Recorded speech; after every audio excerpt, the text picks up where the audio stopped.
Welcome back, chemists, and congratulations on making it to part 4 of our Galvanic Cells notes. In this video, I will go over the particulate view of our galvanic cell operating at this stage, where the electric current has decreased, and at some point it will reach equilibrium and be considered a dead battery. But I also want to focus on the Nernst equation and how we can prove what the cell potential is at this stage in the galvanic cell operating. In addition to that, if you don't have room, put this on the back.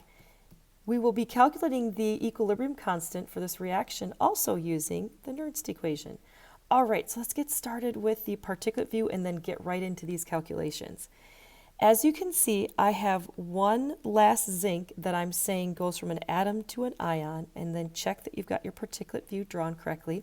Sending in a sulfate from the salt bridge, I'm just going to say 1 this time. Some electrons going through the voltmeter into the other side of the Hef cell, going into the solution and grabbing one more copper ion and making it into a copper atom. Sodium ions are going to come through the salt bridge, as you can see, just 2 this time. So I'm trying to show that this current is less. The concentration of our zinc solution is going up even more, and the mass of the electrode is going down even more. The concentration of our copper 2 sulfate is going down even more, and the mass of the copper is going up even more. So let's move on to the Nernst equation and prove mathematically why the voltage should be decreasing as this galvanic cell operates. All right, so first off, make sure that you have all of these constants and variables, because I'm going to kind of zoom into this Nernst equation section over here and do all the calculations. All right, so let's get started with the calculations. So let's write down our equation one more time. So we have copper ions and zinc solid neutral metal, a 0 oxidation state, turning into copper solid with a 0 oxidation state, and zinc ions in solution. Why I'm writing this one more time is we need to write the Q, because the Q is the reaction quotient, and it's similar to how you'd write a K value, equilibrium constant, where you have your product concentration, in this case my zinc ions, not copper, because remember, solids don't go in reaction quotients or equilibrium. And in the denominator, I have my copper ions, and again, not the zinc solid because it's a solid. And then these would both be to the first power, but we usually don't write those. All right, now the next thing I want to do is talk about why we don't need the Nernst equation if we're running at standard states. Because if we have 1 molar solutions, so that means our zinc solution and our copper solution are both 1 molar, Q is going to be 1 molar, which you really wouldn't even put the unit, right, over 1. So the Q is going to be 1. But if I put Q in here as 1, the natural log of 1 is 0, and this whole thing just drops out. So then what happens is our E cell just equals the E cell if we're running at standard conditions. And for our E cell was, from the very first video, 1.10 volts. All right, so now what are we going to do if we do not have it at, just going to clean this up here. I'm getting a little picky now at the very end here. What if we don't have 1 molar solutions? So what I'm going to do is I'm just going to make up some molarities just so we have something to use.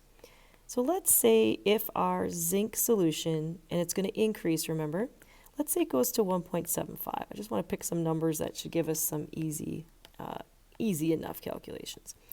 And then let's say our copper solution is at 0.25. Now, you could have some problems in your textbook, or in any kind of test or exam or homework where you might just start right here. And if these aren't 1 molar, then you need the Nernst equation. So it could be that you're just given these molarities to start with and you calculate the E cell. All right, so then what our Q is going to be, our Q is going to be our 1.75 divided by our 0.25. And if you calculate that, you should get 7, okay? So let's put these numbers into this equation. Now don't forget, you do need, I'm just going to zoom out one last time, you do need some of this information on the right side here. All right, so let's go into the equation here. Just want to have it so we can just barely see it. There we go. So if we want to calculate our E cell for something that's not at standard conditions, you do need to calculate what it is at standard conditions, just like we did in the first video. And then there's a whole section here I'm going to zoom into. We have R, which is the universal gas constant, and you're going to use them with joules, mole to the -1, Kelvin to the -1. And then if you look back up here, it was RT. Temperature, we can keep it at 298, but because we're not at 1 molar, now we're not at the standard conditions. And this could be at 1 atm too.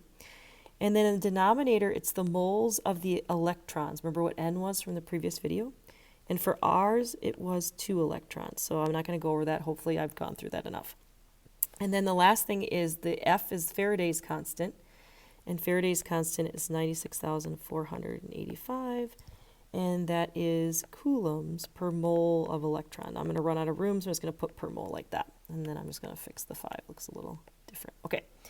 So then that's this whole section right here. Okay. And depending on the N, you would have a different answer. But some people actually take this whole section and they just find what it is and then use it for most equations that are happening at 298. All right. Then we have the natural log. And I'll put this in here like you're starting the problem, 1.75, even though we know it's 7. All right, so then I'm going to kind of get what this equals. And what I'm going to do is just kind of put down some different sections here. So this whole large area of 4 different numbers here is 0.0128, and you'd keep this on your calculator, but I'm going to carry it that far. And then the natural log of 7 is 1.9459. All right, so then our E cell, kind of make a prediction. Remember, it's supposed to go down, but now kind of look mathematically, why is it going down? Well, this section here is subtracting away from that cell potential, or that voltage amount. And what we get with significant figures is 1.08. So even with that kind of dramatic change in molarity, our cell potential went down to 1.08. So what you might want to do is write down the sentence as the galvanic cell runs. It's kind of a little summary here. Our galvanic cell operates. If you want to put the word operates. You know, you're going to generate that electric current, but the cell potential, as this is operating or running, decreases. The other thing you might want to do is write down, kind of to play a little bit of a math game. I don't have time for it in this video, but think about what would happen if this was kind of the other way around, okay? What would be the natural log if we had a lower concentration here and a higher concentration here? What would happen to our possible cell potential? So if you have some time, kind of play some number games is what I call them, and kind of give yourself some more summary sentences underneath here if you can. All right. But because I want to go over and calculate the K, I'm going to go to what I would call the back page of this. And I ran out of room, so I'm going to go to the back and I'm going to calculate the K value for this reaction. So what's going to happen is at equilibrium, the cell dies, and we have delta G0, and the E cell is 0. So what that means is if I take this equation right here, that means this is 0. This is still the 1.10 volts. And then what we're going to do is replace this with R, T, N, F, which you could find out what that is, the R, the T, and the F, but then ln of K. Because we are at equilibrium, we need to call it a K and not a Q. And then if you don't want to put this in here for our cell to make it more generic, you can just say any E cell and leave it like that. I'm going to do a very quick rearranging to save time because it would take a long time to derive this. It would be kind of a whole separate video in my opinion. Would be RT, NF, and then LNK. But if I want to find this equilibrium constant, I want that all by itself. And again, I'm going to kind of do some magical math tricks here, quick, all in one step here.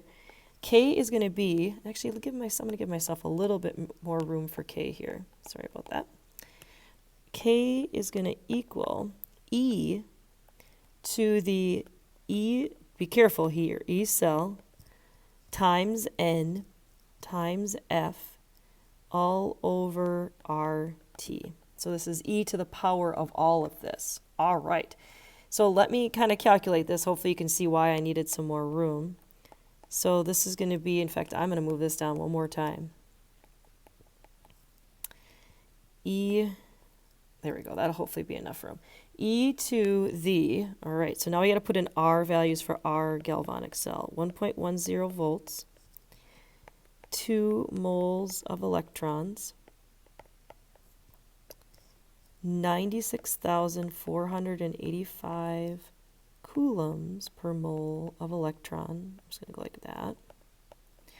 And then divided by, let's kind of zoom in a tiny bit here so I can fit this all in here, because this is all in the, it's all raised to the power, it's e to the power of this, e to the 3.14 joules. This is R moles to the -1, Kelvin to the -1. Whew, lots of units here.